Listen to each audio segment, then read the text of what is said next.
Hello, ladies and gentlemen. I welcome you to DTC Official GH, your number one channel for anything human potential development. And as we do it, I bring you all sort of content that will provoke you, that will inspire you, that will motivate you to go the extra mile. Just when you know that you are not doing much, you understand that you are even doing better. These are stories that I share just to bring you to your maximum level. And so today I'm here with Madam Charity Akpabey, the author of the book, The Tech Hustle. But before we delve into this book, I just want you to do one thing if you haven't done it. Kindly take a moment to click on the subscribe button, like this video, and as I always say, I want to know your favorite parts in this video, what you think of the video, and your most inspiring moment of this video in the comment section below. This is DTC Official GH, your number one channel for everything human potential development. Thank you.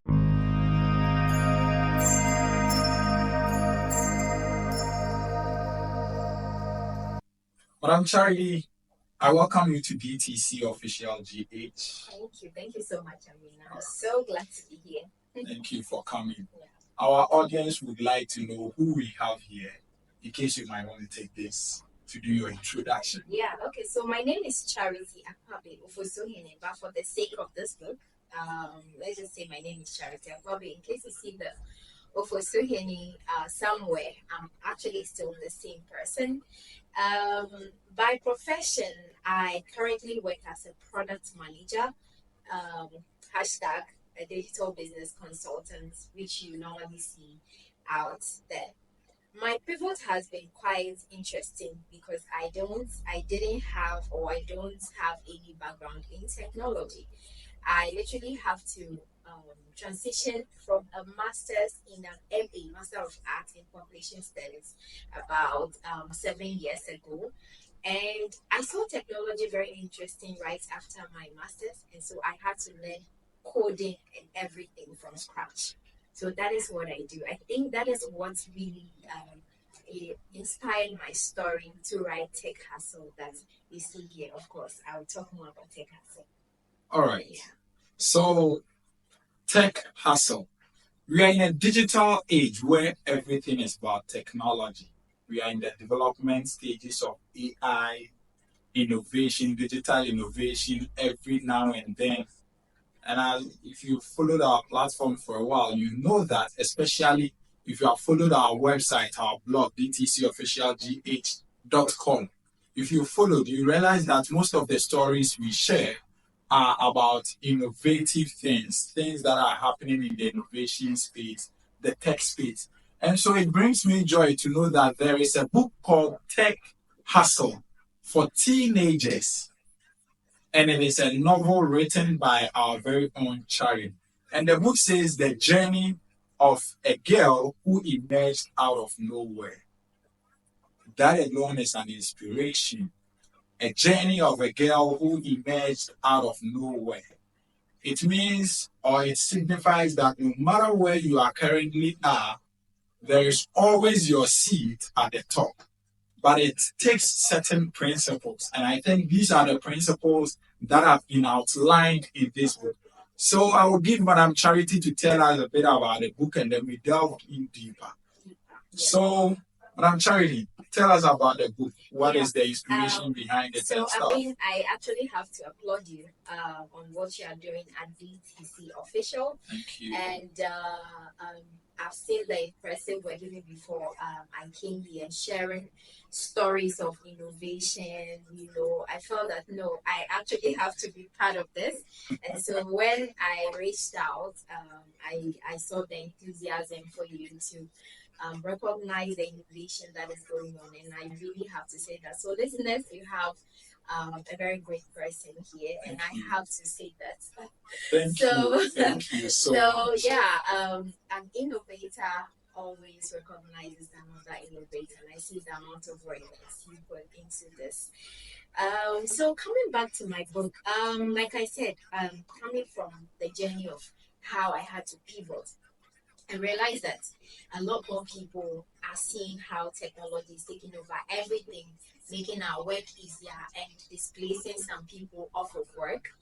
And so I knew that a time is going to come where if you don't have a single technology skill or digital skill, as we like to call it, you may have to be out of work or you will not be able to do anything that is very significant. And so I started asking myself, what could be something I can do to help? Right? So in the space here in Ghana or in Africa, there are a lot more training programs, especially located in um, the enclave in Accra. Like most cities have a lot more training programs. People are doing training. But one of the things I noticed was that, especially with girls, even though this book is not for girls, especially with girls, I was part of a coding fellowship. We started like over 50. By the time we're done, we're less than seven. Wow. To graduate. And it's almost the same in most classes when it has to do with technology. And I realized that one of the things that I hear from young people is that it's too difficult, I can't do it, there's no motivation, what can I get from this? And it started going, and it fits back into the greater conversation of digital skills in Africa. And I realized that what can I do to help?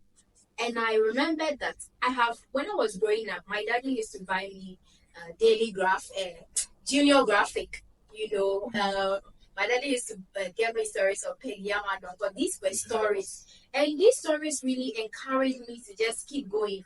I used to love English writing, English literature. I was very good. And so I realized that why won't I write something? What about if I can write a story that is more technology inclined for young people who otherwise find this very, very difficult in their mind? Because I know the difficulty is actually in their mind. And so I started penning this story down. That was about 3 years ago, around the COVID season when everybody was in their rooms. I learned the idea of tech hustle, and then I started writing and writing and writing, and that is what we see here. So I like to pen it a storybook, which is helping close the digital skill gap through storytelling. All right. A storybook which is helping close the gap of digital space in our country. This is a great way. As she was saying, I remember back in senior high school, there was this book, The Grief Child. Yeah. I remember when the math teacher was in front of me teaching. Yeah. I didn't understand anything, so the book was always under my desk. Whilst he is teaching, I will be enjoying myself in the book. And so these are some of the things, the innovative ways that we think we can help to get our people, especially as he said, the main is to get them really interested in some of these things called relevant skills. They are relevant skills. Now, there is something about the book that I'm going to read. It is the author's message. Yeah. And I'm not going to read all the author's message. I'm just going to read a bit of it and then we question it from there. It says, "Dear young person, what did they tell you? What did you hear? What did you see? Being young is a very powerful thing. It can also be very intimidating. I understand you have dreams, but society may look down on you because of your age. But I'm here to tell you, do not drop your mic. Your voice matters a lot." Now, this is, let me say, a part. This is just a part, about 2 lines of the author's note to her readers.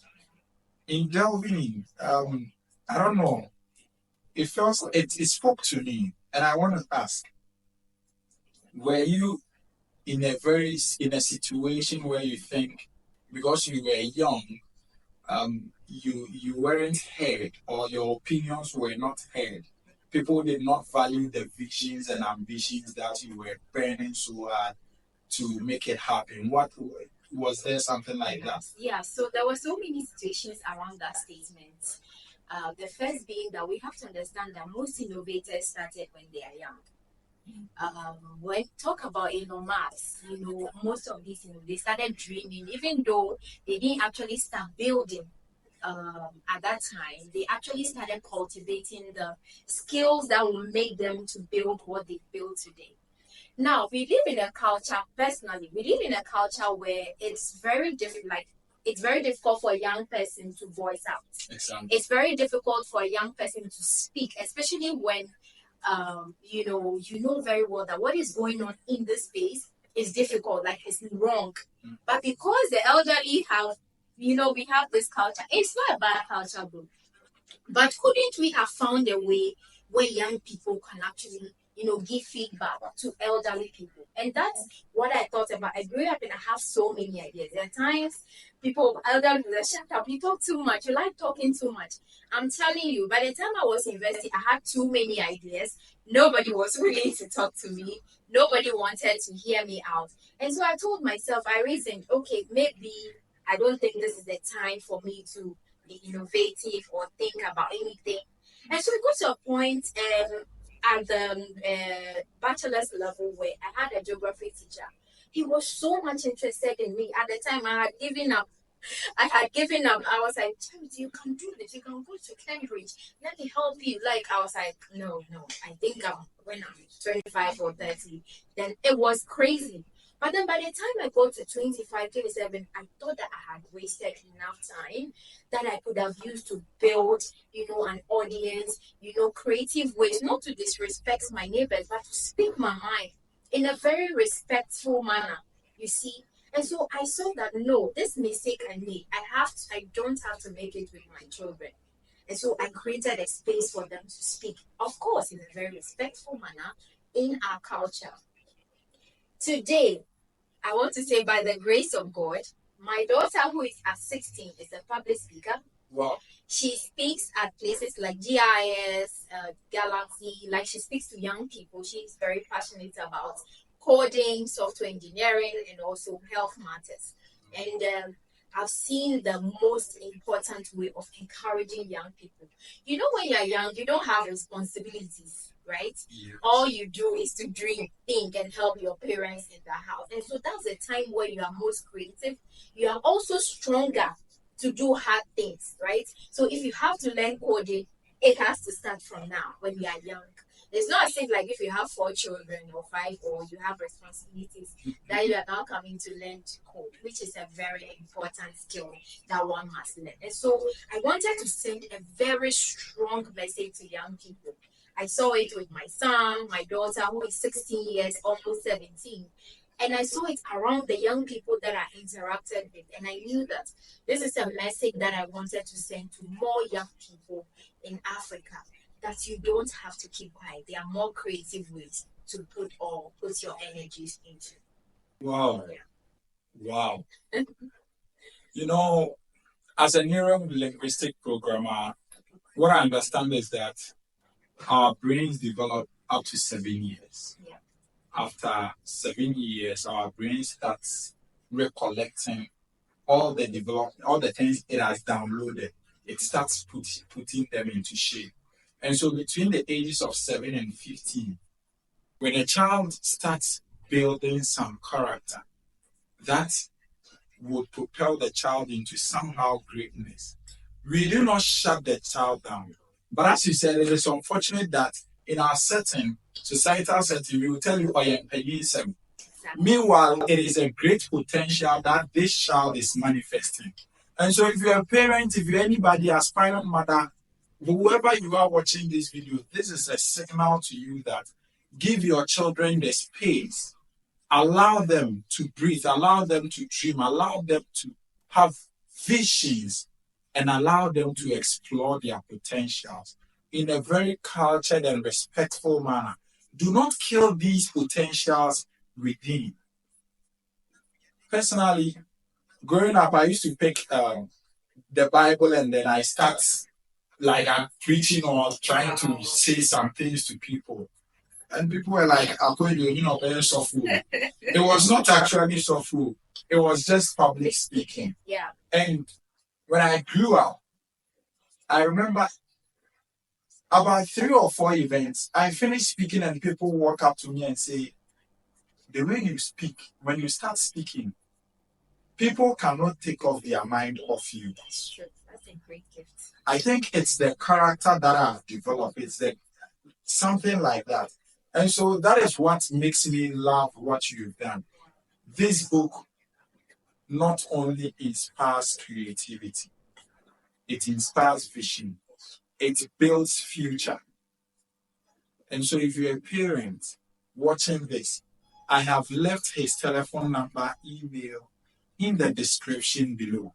Lo and behold, you can also read about the book on our website, dtcofficialgh.com.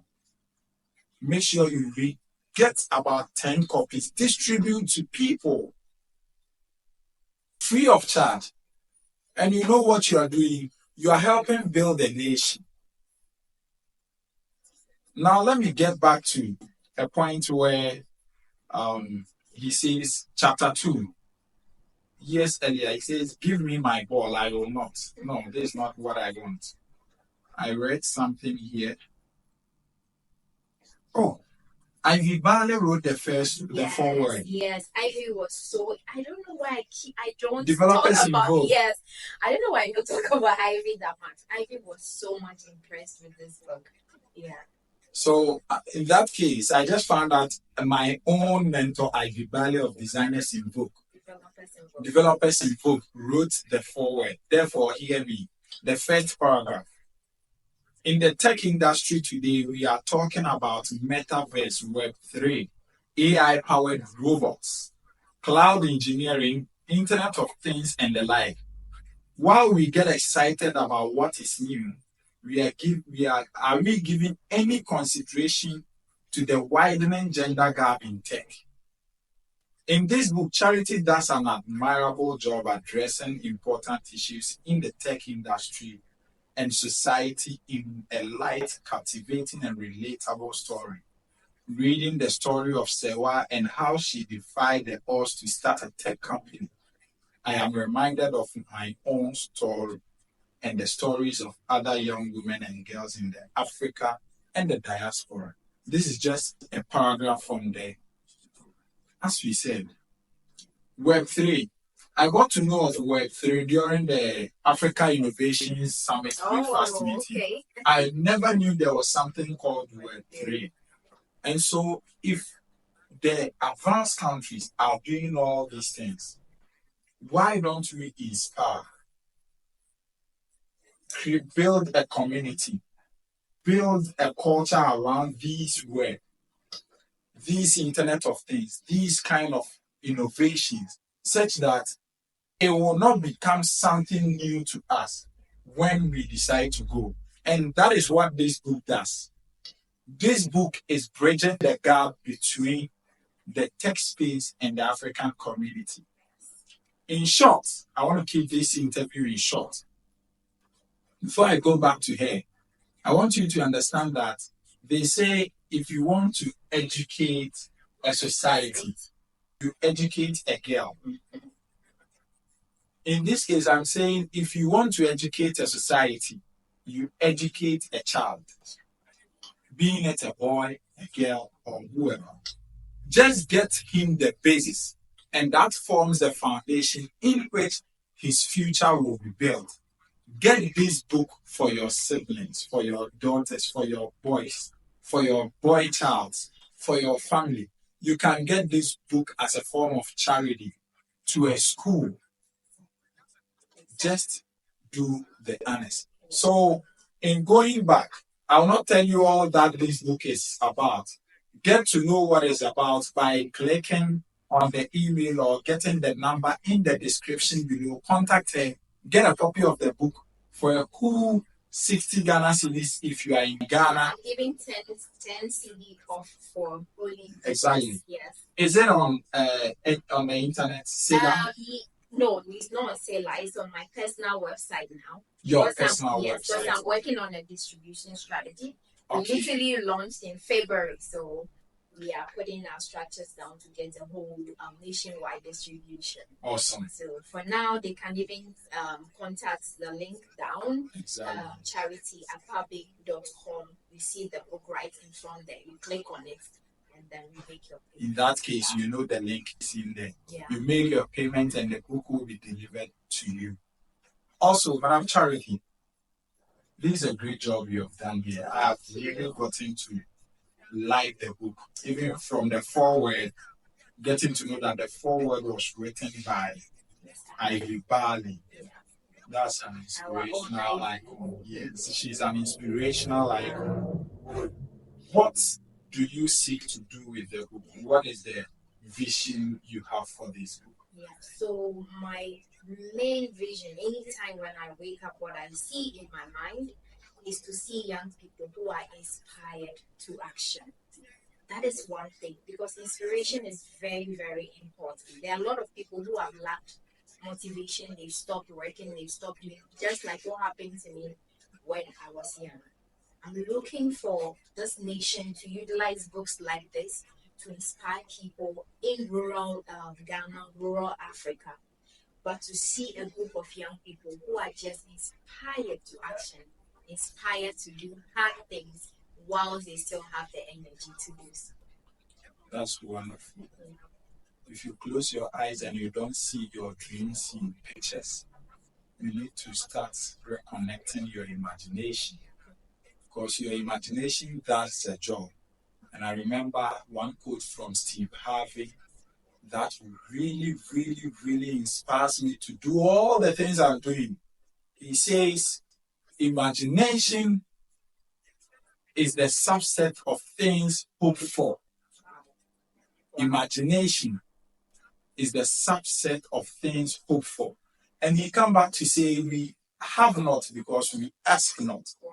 So once you are able to imagine and you ask for it and you put in action, you will achieve it. Every dream of yours is possible of becoming a reality. In this case, I leave you with a simple note that says, there is always a seat at the top waiting for you.